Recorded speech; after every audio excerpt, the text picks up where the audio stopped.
My dear, pay attention, remove to या फिर use so that, दोनों में से एक तरीके का क्वेश्चन आपको आ सकता है, या ऐसा कोई वाक्य जिसके अंदर आपको निगेटिव करना है, अफर्मेटिव से निगेटिव करना है, नेगेटिव करना यानी नॉट लगाना पड़ेगा। तो ऐसे टाइप के सेंटेंस में रिमूव टू इस्तेमाल हो सकता है। जैसे एक एग्जांपल देता हूं, रूल सिंपल सा बोलता है, किसी भी रूल के पहला रूल क्या बोलता है, रूल कि अगर क्वेश्चन के अंदर TOO दिया है तो उसको सो लगाने का और TO की जगह पे दैट लगाने का। रूल नंबर 1 क्या बोलता है, TOO टू की जगह पे क्या लगाने का, सो, और TO की जगह पे क्या लगाने का, दैट। बड़ा टू की जगह पे सो, छोटे टू की जगह पे दैट। पहला दैट लगाने के बाद you have to take a pause, थोड़ा सा आराम करने का, और फिर देखने का दैट के पहले, दैट के बाद आपको लगाना है सब्जेक्ट। क्या लगाना है बेटा, सब्जेक्ट। कर्ता, लड़के का नाम है तो ही, लड़की का नाम है तो शी, वस्तु दिया तो इट, क्वेश्चन में ही she it we they them जो भी दिया रहेगा वो लिखने का, और लिखने के बाद या तो क्वेश्चन में कैन नॉट लगेगा या तो क्वेश्चन में क्या लगेगा, कुड नॉट लगेगा। सर कैन नॉट कब लगता है, जब क्वेश्चन में प्रेजेंट टेंस होगा। कौन सा टेंस, और जब वो पास्ट टेंस देगा तो क्या लगेगा बेटा, कुड नॉट। और जैसे आपने कैन नॉट या कुड नॉट लगाया, बाकी की चीजें आप लिख दो, आपका आंसर हो जाएगा। ठीक है, फिर से बोल रहा हूं, क्वेश्चन का रूल सिंपल है। अगर क्वेश्चन में इज एम आर आया तो क्या लगेगा, कैन नॉट। पास्ट टेंस में अगर वॉज वेयर आया तो क्या लगेगा, कुड नॉट। के बाद आपको बाकी के सेंटेंस लिखकर सेंटेंस खत्म करना है। इसको बोलते हैं रिमूव टू। रिमूव टू मतलब टू को हटाया, TOO को हटाया, उसकी जगह पर क्या लगाया, सो और दैट। सो कब लगता है, TOO बड़े टू की जगह पे टू, सो लगता है छोटे टू की जगह पे दैट। तो कुछ लोग होते हैं सेंटेंस लेते हैं, बड़ा वाला टू हटा के सो, छोटा वाला टू हटा के दैट, खत्म हो गया आंसर। नहीं, दैट के बाद रुकना है, सब्जेक्ट और कैन नॉट या कुड नॉट लगाना पड़ेगा। तो क्वेश्चन में नॉट नहीं था और यहाँ पे नॉट लग गया, तो इस तरीके के सेंटेंस को निगेटिव सेंटेंस कन्वर्जन भी बोला जा सकता है। हाँ है ना। अब देखो सेंटेंस देखते हैं, जैसे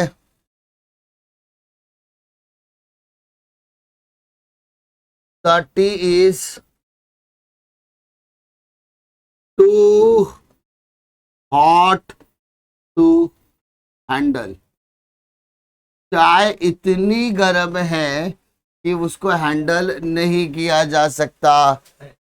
that is too hot, that is too hot, चाय बहुत गर्म है हैंडल करने के लिए। तो जब मैं इसको कन्वर्ट करूंगा तो रूल नंबर 1 मेरा कहता क्या है कि sir the tea is so hot that.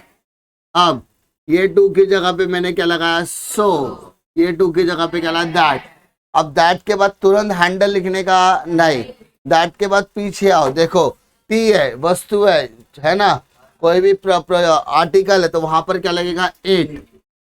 अब is am are present tense है तो क्या लगेगा, कैन नॉट। कैन नॉट या कांट दोनों चलता है, कैन नॉट या कांट।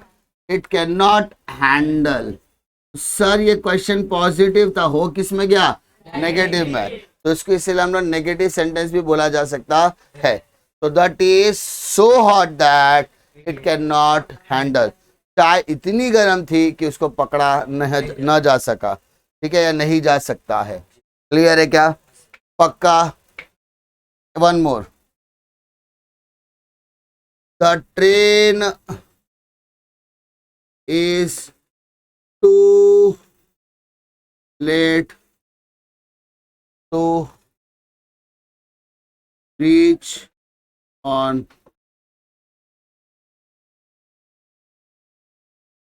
ठीक है, ट्रेन बहुत ज्यादा लेट हो चुकी है, is too late to reach on time. Sentence change करो,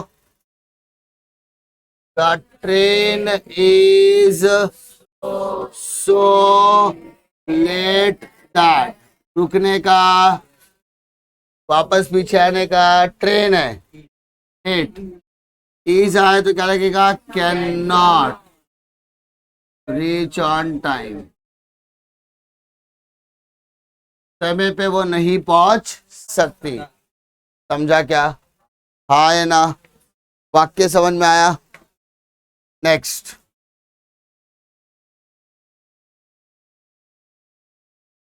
राम बड़े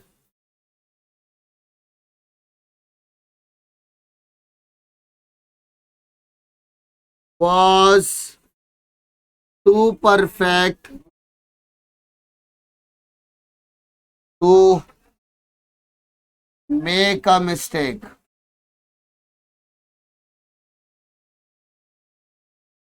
चलो भाई साहब चेंज करो, राम बाड़े was so perfect that, hold hold hold hold, that के बाद पीछे आओ, राम बड़े, लड़का है लड़की है, लड़का है तो ही, लड़की है तो शी, उसके बाद वॉज के लिए क्या आता है, could not, could not make a mistake. पक्का? राम बड़े was so perfect that he could not make a mistake. समझा?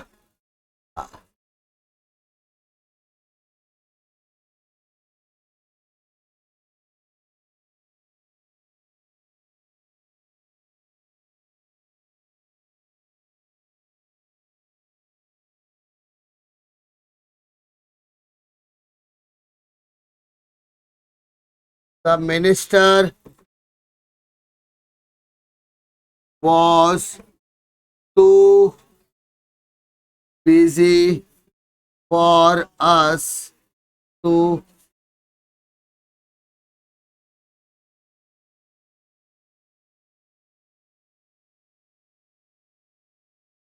अपॉइंटमेंट। अब ऐसे टाइप के सेंटेंस बहुत ही कम पूछे जाते हैं, लेकिन पूछ लिया तो याद आना चाहिए। अब यहां पर देखो जरा, the minister was so busy for us, अब ध्यान दो,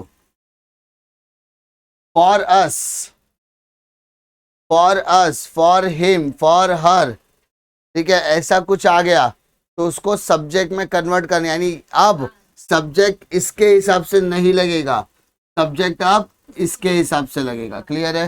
यानी अगर मैं चेंज करूं, द मिनिस्टर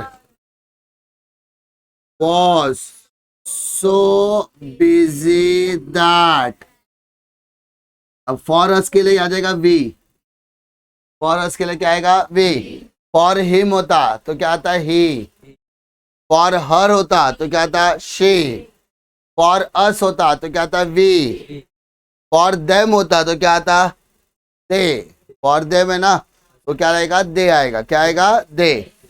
जैसे आपने वी लगाया उसके बाद से आपको कैन नॉट या कुड नॉट लगाना है, तो क्या लगाओगे यहाँ पर, कुड नॉट। तो क्यों कुड नॉट, क्योंकि ये पास्ट टेंस है। बचा क्या, give an appointment.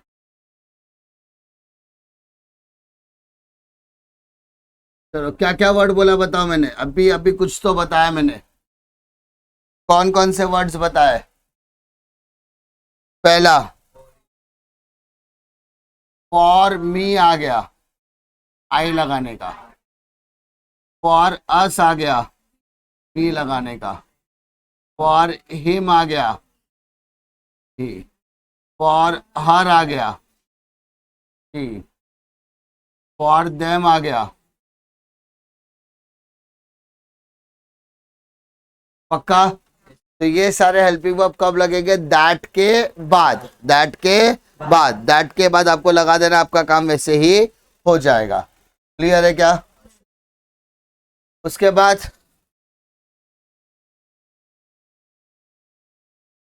This sum is too tough to solve. तो आंसर क्या आएगा बेटा?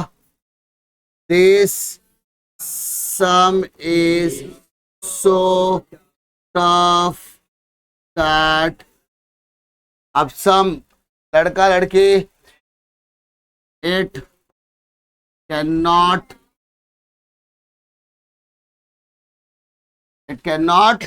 सॉल्व। हो गया आपका आंसर। पक्का, श्योर, कॉन्फिडेंस लॉक किया जाए? हाँ है ना? कभी कभी क्वेश्चन में दोनों टू की जगह पे सिर्फ एक टू आता है। कितना? एक ही टू आ रहा है। अगर किसी भी क्वेश्चन में ओनली टू आ रहा है ना, वो भी कहाँ आ रहा है वो भी मैटर करता है। अगर वो मिडल में आ रहा है, बीच में आ रहा है, तो उसको हटा के वेरी लगाओ। और अगर वो टू लास्ट में आ रहा है तो वहाँ पे बोथ लगाने का। क्या लगाने का? Both.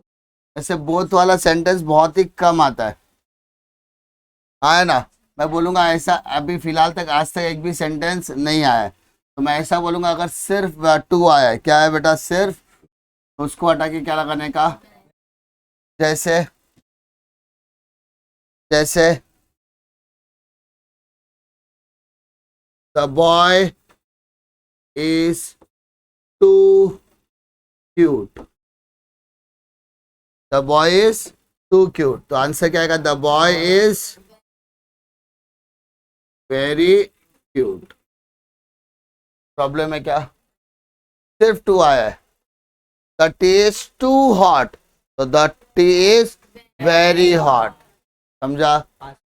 You are too gentleman, you are very gentleman. समझा?